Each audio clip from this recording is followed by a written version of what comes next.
ये देखा तो अभी 10 दिन पहले एक आप उसी बीज में फिर एक के बाद एक आते जाते हैं, चले जाते हैं।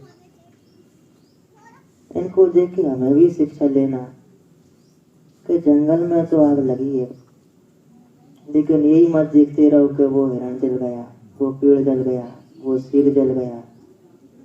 अरे वो आग अपने पास भी आ रही। जिस वृक्ष के ऊपर अपन बैठे हुए हैं उस वृक्ष में भी आग लगने वाली,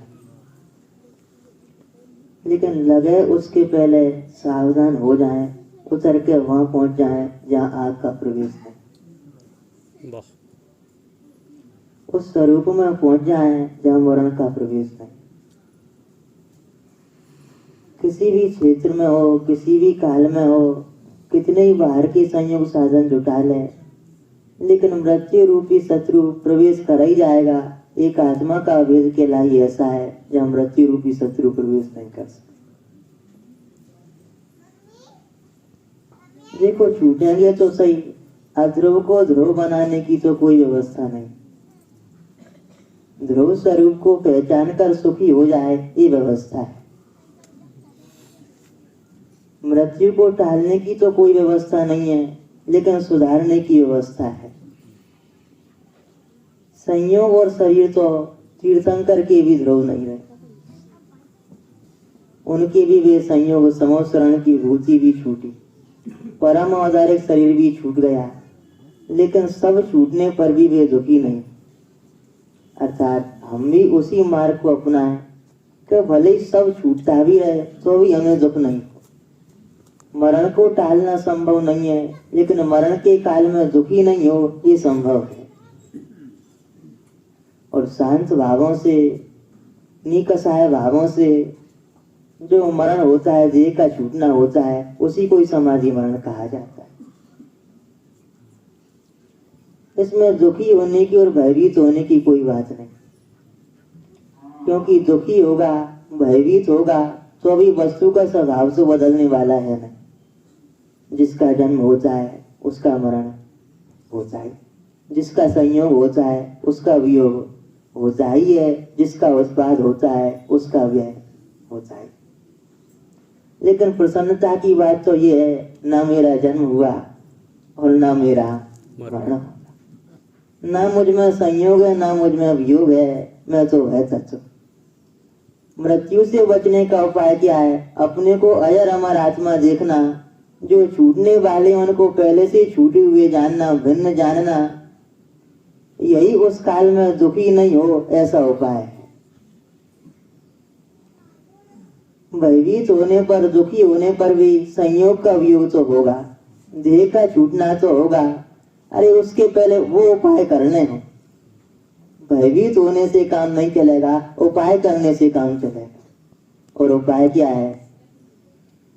उपाय भी करते हैं तो उपाय के नाम पर भैया जे सब व्यवस्था ऐसी ही बनी रहे, जे शरीर ऐसा से भी देखें तो क्या लेके आए हो और क्या लेके जाना है। जीव आता है तो क्या लेके? आप अकेला अवसर है, और मरण के समय मरे अकेला हो तो बीच में दुकेलेपन की अवस्था कहाँ है? अकेले ने जन्म लिया है और अकेला ही मरण को प्राप्त होगा, और बीच में भी अकेला ही है। ये नौकर्म की ओर से कथन किया है, ना कुछ लेके आए और ना कुछ लेके जाना है। बाद बाकी देखें तो यदि कुछ लेके नहीं आते तो ये उत्तम परिवार में, उत्तम कुल में, मनुष्य पर्याय में जन्म कैसे मिल गया? कुछ लेके नहीं आते तो जो रहने को घर, पहनने को कपड़े, और महापुण्य की वजह से मिलने वाले ऐसे देवसास गुरु का समागम, वो कैसे मिल गया? बहुत पुण्य लेकर के आए हैं, अब ये विचारना लेकर के आ जाना है। बाहर की जितनी सामग्री जुटाएगा, शरीर की संयोग की अनुकूलता, उस सब में से तो कुछ भी लेकर नहीं जा सकेगा। लेके जाएगा तो क्या लेके जाएगा?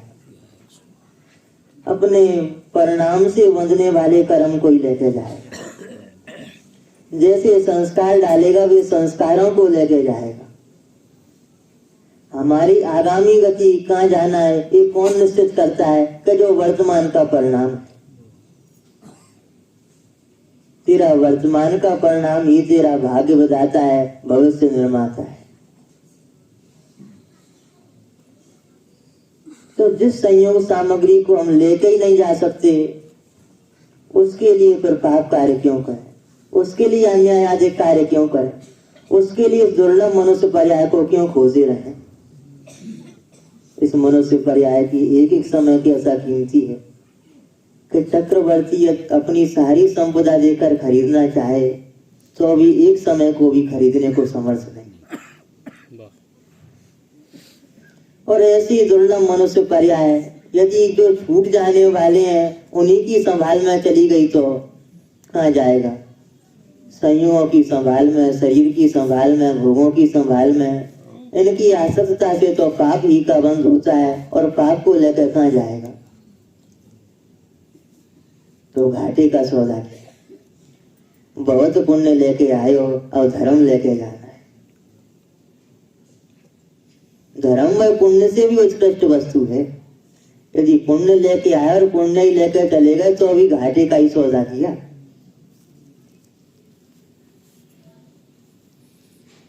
तो विचारना, कहते हैं जे जा रहे, जे चले गए, वे चले गए, वे क्या लेकर गए? क्या लेके गए? जैसे परिणाम धर्म भावना की तो अपना धर्म साथ में लेके गए और पाप कार्यों में लगे रहे तो वे कार्य तो यही रह गए। देखो जिस धन की आसक्तता में पाप करता है वह धन तो यही रह जाता है, जो बंधा हुआ पाप है वो साथ में जाता है। जिन संयोग की शरीर की आसक्तता में पाप करता है वे संयोग शरीर तो यही रह जाते हैं, साथ में जाता है तो उनकी आसक्तता में बंधा हुआ पाप। इसलिए क्या करें कि जब ही अब सावधान हो जाएं इन प्रसंगों को देखकर। देखो जो घटना अज्ञानी के लिए वही घटना शोकप्रद होती है और ज्ञानी के लिए वही घटना वैराग्यप्रद होती है। अज्ञानी तो उसमें दुखी होता है, जे चले गए, जे चले गए, जे चले गए। अरे भैया भरोसे में मत रहो, जो है वे भी जाने वाले हैं, जो है वे भी छूटने वाले हैं, वे भी जाने वाले हैं। वे छूटे उसके पहले नहीं छूटने वाले को पहचान ले।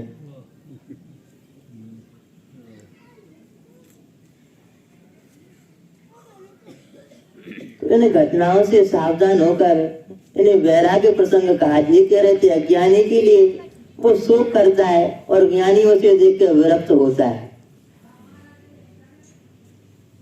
इन संयोगों की अध्रुवता को देखकर, शरीर की अध्रुवता को देखकर, धन आदि की अनुकूलताओं की अध्रुवता को देखकर क्या करें कि अध्रुव से विरक्त हो और जो ध्रुव स्वरूप है उसी को पहचाने।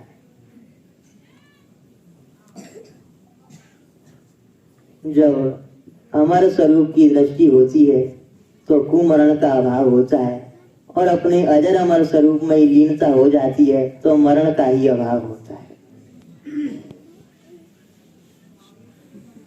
और ये मनुष्य भव ऐसा है, अभी ऐसा समागम मिला है कि मरण, जन्म मरण की संतति का अभाव करना चाहे तो हो सकता है, नहीं तो बहुत समय तो ये अवसर ही नहीं है। कितनों को ये अवसर मिलता है, कितना अवसर मिलता है। इसलिए व्यर्थ मोह में गाफिल ना होते हैं। मोह की पूर्ति तो असंभव है। आप चाहो कि ये संयोग ऐसे ही बने रहें, जी हमें छोड़कर ना जाए, वो तो असंभव है। यदि सुखी होने का कोई उपाय है तो मोह को छोड़ना। श्री गुरु भी हमें बारंबार यही प्रेरणा करते हैं, त्यजतु जगद्दानी मोह मा जन्म लीना। अनादिकाल से चले आए इस मोह को अब तो छोड़ो। अब सर्व प्रकार से अवसर आया है, अगर अभी नहीं छोड़ा तो देखो आप संयोगों को नहीं छोड़ेंगे तो संयोग आपको छोड़कर चल देंगे। साथ रहने की तो कोई व्यवस्था है ही नहीं है। आत्मा सदाकाल अकेला है, संसार में कोई साथी हो जाए संभव नहीं। और अकेला है ऐसा जान के दुखी होने की बात भी नहीं है। अकेला भले ही है लेकिन सुख शांति के लिए, सुखी होने के लिए पूर्ण समर्थ है। अकेला है पर अधूरा नहीं है। अकेला ही अनंत शक्तिमान है, अकेले में ही अनंत गुणों का मेला है।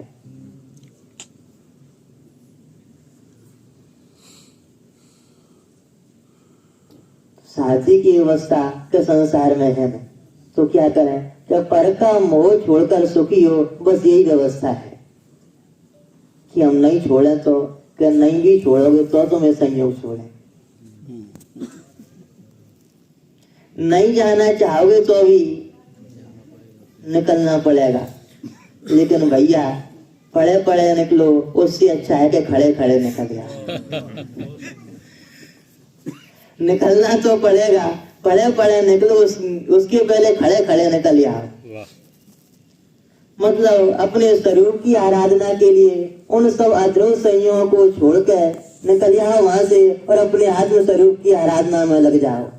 उस मार्ग में लग जाओ जिस मार्ग में लगने से जन्म मरण का ही अभाव हो जाए। देखो, लोक की सोचते रहोगे तो लोक में ही रहोगे, लोक की ओर देखते रहोगे। अब भैया हम छोड़ के चले तो जाए, अपनी आराधना में लग तो जाए, पर जे क्या कहेंगे, जे क्या कहेंगे, इनका क्या होगा? अरे भैया भिन्न भिन्न द्रव्य अनादिकाल से भी द्रव्य है, तुम ही थोड़ी परिणाम आ रहे हो उन्हें अनादिकाल से। और एक दिन तो तुम ऐसे जाओगे, तुम्हारे जाने के बाद भी तो सब चलेगा। फिर जे क्या कहेंगे? अरे लोक के जीव क्या कहेंगे? अंत में राम नाम सत्य कहेंगे, और क्या कहेंगे? अरहंत नाम सत्य, अरहंत नाम कहो, राम नाम कहो, और क्या कहेंगे? इसलिए भैया इन वैराग्य प्रसंगों से शिक्षा लेना और उस धर्म मार्ग में लग जाना, उन कार्यों में लग जाना जिनका फल वास्तव में अपने को सुखरूप प्राप्त होने वाला है।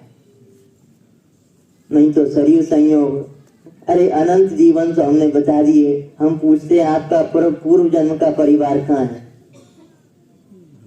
पूर्व जन्म का परिवार कहाँ है? घर कहाँ है? वे संयोग कहाँ है? कि वे तो छूट गए, तो भरोसे में मत रहो, ये भी छूट जाए। छूटे हुए हैं। छूटे हुए जान लेगा तो दुखी नहीं होगा। छूटे उसके पहले छूटे हुए जान ले। छूटे हुए जान ले माने इनसे अपने को भिन्न जान। जब वे नहीं रहे तो ये भी नहीं रहेंगे। अपने साथ रहेगा तो कौन, कि अपने साथ अपन ही रहेंगे। अपने आश्रय से जो प्रसन्न रहना सीख गया, सुखी रहना सीख गया, उसकी प्रसन्नता का, सुख का कभी अभाव नहीं होगा। और जो संयोग के आश्रय से जिसने प्रसन्नता की कल्पना कर रखी है, उसकी कल्पना भी अत्यंत क्षणभंगुर है।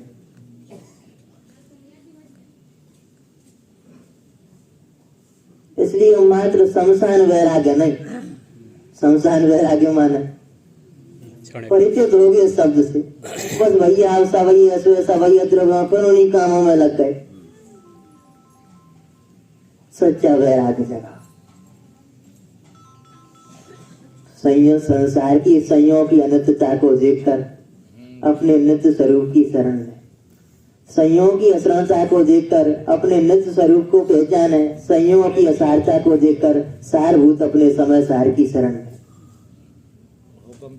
संसार अनित्य है, अशरण है, असार है, इसमें अपना कुछ नहीं है। और अपना शुद्धात्मा नित्य है, शरण है, सारभूत है और सदा काल अपना ही रहने वाला है।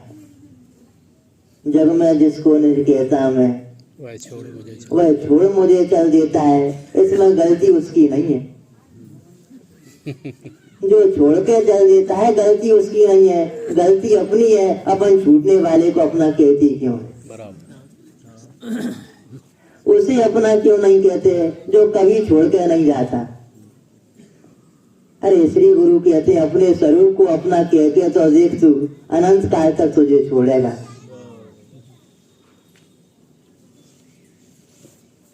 इसलिए अब क्या हो सकता है कि अभी भी मोह को छोड़कर सुखी रहा जा सकता है। अब क्या, अब तो चले गए। अरे अभी मोह को छोड़कर सुखी रहा जा सकता है।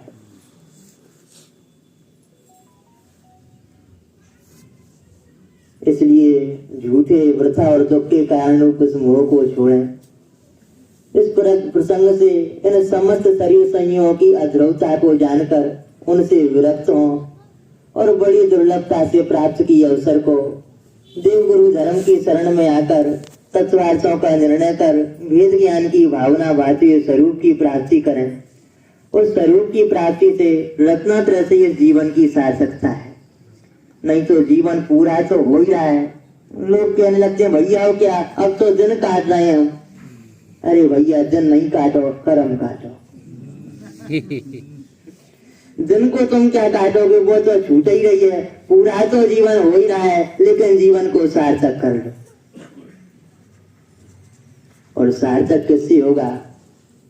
देव सास गुरु रतन सो तीन रतन करता है। इन तीन रत्नों की शरण में आकर उन सम्यक दर्शन, सम्यक ज्ञान, सम्यक त्याग रूपी तीन रत्नों को प्राप्त कर लें तो जीवन की सार्थकता है। उस मोह को छोड़कर जिस पंथ चले भगवंत वही आचार्य। कौन से पंथ चले हैं कि संयोग और शरीर के मोह को छोड़कर अपने आत्म स्वरूप की साधना करके अजर अमर हो गए, इस पंथ पर चले हैं। और इसी पंथ पर चलकर हम भी अपने जीवन को सार्थक करें। ओम नमः।